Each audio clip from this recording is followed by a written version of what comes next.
सहारनपुर में स्वाट टीम व थाना नानौता की संयुक्त पुलिस द्वारा हत्या की घटना का खुलासा करते हुए हत्यारोपी अभियुक्त प्रवेश पुत्र इंद्रपाल निवासी ग्राम बरसी थाना तित्रो को गिरफ्तार किया गया, जिसके कब्जे से पुलिस ने आला कत्ल, एक छुरी व मृतक की मोटरसाइकिल व अन्य सामान भी बरामद किया है। मामले का खुलासा आज पुलिस लाइन सभागार में एसपी देहात सागर जैन ने प्रेस वार्ता कर किया। 7 अगस्त को थाना ननौता पुलिस को एक दादनपुर रजवाहे पे डेड बॉडी मिलने की सूचना प्राप्त हुई थी, जिसके बाद उसकी शिनाख्त की गई एवं पोस्टमार्टम की कार्रवाई की गई, जिसके आधार पर थाना ननौता पर हत्या का मुकदमा पंजीकृत किया गया। इसमें 2 टीम्स का गठन किया गया और एक स्वाट टीम भी स्टार्टिंग से इस केस में पूरी तरह से कार्यरत थी। के बाद इसमें बहुत ही डिटेल में हम लोगों ने सीसीटीवी कैमरे आसपास के जितने भी गांव थे उन सभी के सीसीटीवी देखे गए। ये एक ब्लाइंड केस था। रजवाहे में बॉडी मिली थी और इसकी मोटरसाइकिल वगैरह भी आसपास, इसके साथ कुछ भी हमें बैग वैग नहीं मिला था, तो एक ब्लाइंड केस था। इसके आधार पर हमने जो हमें बाद में पता चला कि ये जो मृतक है वो एचडीएफसी बैंक में एक कर्मचारी था, जो लोन की ईएमआई कलेक्ट करने के लिए जगह जगह गांव में जाता था। इसके बाद हमने जब पूछताछ की गई तो इसके कई सस्पेक्ट्स को राउंड अप किए गए हमने। इसके बाद एक इसका दोस्त है जो कि ग्राम बरसी का रहने वाला है, जिसका नाम प्रवेश पुत्र इंद्रपाल है। इसी ने इसकी हत्या की है और इसे आज गिरफ्तार कर माननीय न्यायालय के समक्ष पेश किया जा रहा है। इसने पूछताछ में बताया कि जो इसके पास करीब 40,000 के आसपास लोन की किश्त थी, जो कि इसी के गांव के लोगों ने इसे दी थी कि वह मृतक को दे देगा, जो कि इसने खुद अपने पास रख ली और उसे खर्च कर ली। मृतक के बार बार मांगने पर ये उसे टालता रहा और फाइनली इसने उसको मारने का प्लान बनाया, जिसके लिए उसने बताया कि वह एक अवैध जो छुरा है वो भी गंगो क्षेत्र से खरीदकर 30 तारीख को लेकर आया था। तो पूरी षड्यंत्र के साथ इसने ये घटना की है। इसमें एक गांव के जो एंट्री और एग्जिट के सीसीटीवी देखे गए, जिससे पुलिस को अहम एविडेंस प्राप्त हुए। इसकी सर्विलांस में भी मदद ली गई, क्योंकि हमने देखा कि डेली रात्रि में इसका मोबाइल जो है ये यूज करता था, बट घटना वाले दिन इसने अपना मोबाइल स्विच ऑफ कर लिया था। तो ऐसे कई अहम सुराग मिले, जिससे कि पुलिस ने फिर इससे जब सख्ती से सारे एविडेंस के साथ पूछताछ की गई तो इसने अपना जुर्म कबूल लिया और इसने सहारनपुर में भारतीय किसान यूनियन रक्षक के राष्ट्रीय अध्यक्ष के नेतृत्व में किसानों ने एमएसपी गारंटी को लेकर जिलाधिकारी को एक ज्ञापन सौंपा। राष्ट्रीय अध्यक्ष चौधरी वीरेंद्र सिंह ओहलान ने बताया, हमारा संगठन एमएसपी के पक्ष में है।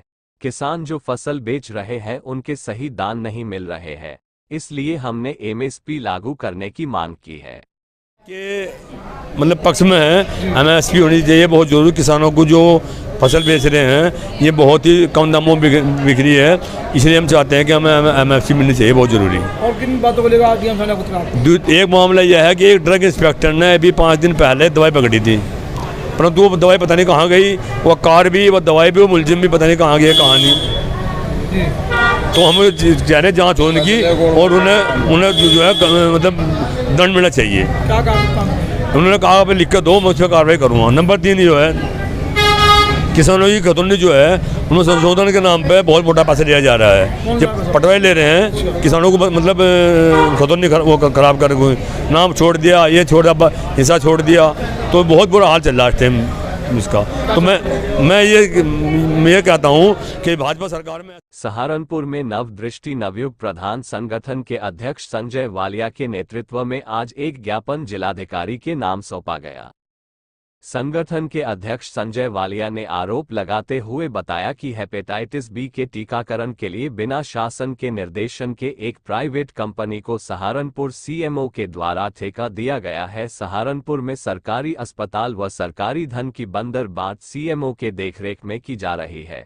बिना किसी शासन आदेश निर्देश के बिना ही अपने निजी स्वार्थ के लिए सीएमओ सहारनपुर द्वारा प्राइवेट कंपनियों को ठेका दिया है, वह मोटी रकम वसूल गई है। आज सीएमओ सहारनपुर के द्वारा शासन के बिना निर्देश और बिना आदेश के हेपेटाइटिस बी के टीकाकरण के लिए एक प्राइवेट कंपनी को ठेका छोड़ दिया गया, जिसमें साफ तौर पे उस कंपनी को ये लिखित में भी दिया गया है कि 60 रुपए से लेकर 80 रुपए आप प्रत्येक आदमी से एक टीकाकरण के लेने का काम करेंगे। इसका मतलब खुल्लम खुल्ला आम आदमी का उत्पीड़न। सरकार ये चाह रही है कि पैसे के बिना सबका इलाज हो, मुफ्त इलाज हो, और सीएम सहारनपुर लगातार चाह रहे हैं कि पैसा किधर से आए और कहाँ से ले। सबसे पहले 10 रुपए का रजिस्ट्रेशन, 60 रुपए का टीकाकरण, और एक व्यक्ति को 3 टीके लगने का काम होगा। इसका मतलब 200 रुपए पर आदमी। तो सोच सकते हो कि पूरे जिले सहारनपुर में से कितना मोटा पैसे का घोटाला, पैसे का लेन देन। क्या सिर्फ सीएमओ सहारनपुर इसलिए सीएमओ बने हैं कि पैसे के लालच में काम करेंगे? कोई भी काम ऐसा करने के पीछे नहीं हट रहे हैं, चाहे अल्ट्रासाउंड सेंटर का काम हो। सहारनपुर में चंडीगढ़ पैलेस स्थित गालिब रसूल चौक पर नगर निगम द्वारा नलकूप बोरिंग का गड्ढा लोगों के लिए बना परेशानी का कारण। क्षेत्रवासियों का कहना है कि नगर निगम के जलकल विभाग द्वारा पानी बोरिंग का गड्ढा खोदा गया था, लेकिन किसी कारण पानी का गड्ढे का बोरिंग पूरा नहीं हुआ और उसे ऐसे ही स्लिप डालकर छोड़ दिया गया, जिससे कभी भी कोई बड़ा हादसा हो सकता है, जिसके बारे में पार्षद सहित अधिकारियों को अवगत कराया है, पर कोई सुनवाई नहीं हुई है। जो कंप्लेन इसका कोई फायदा नहीं हुआ। पार्षद जी के संज्ञान में भी हम कई बार लिया ये बात। ये पार्षद यहाँ के उज्जैन जी हैं, और कई बार हमने उन्हें कहा और उन्हें दिखाया भी ला के। यहाँ रात को जैसे कबाड़ी लोग फिरते हैं, अगर उन्होंने उसे उठा के इसमें सरिया निकाल लिया और गड्ढा खुला छोड़ गया, खुदा ना ख्वास्ता कोई बच्चा गिर गया, कोई बुजुर्ग गिर गया, नमाज के लिए आते हैं सब, सामने मस्जिद है, और खुदा ना खास तो कोई गिर गया 450 फीट नीचे जाके है, तो मेरी उस गुजारिश है कि इसे जल्द से जल्द इस कार्य को जो है इसे सही कराएं।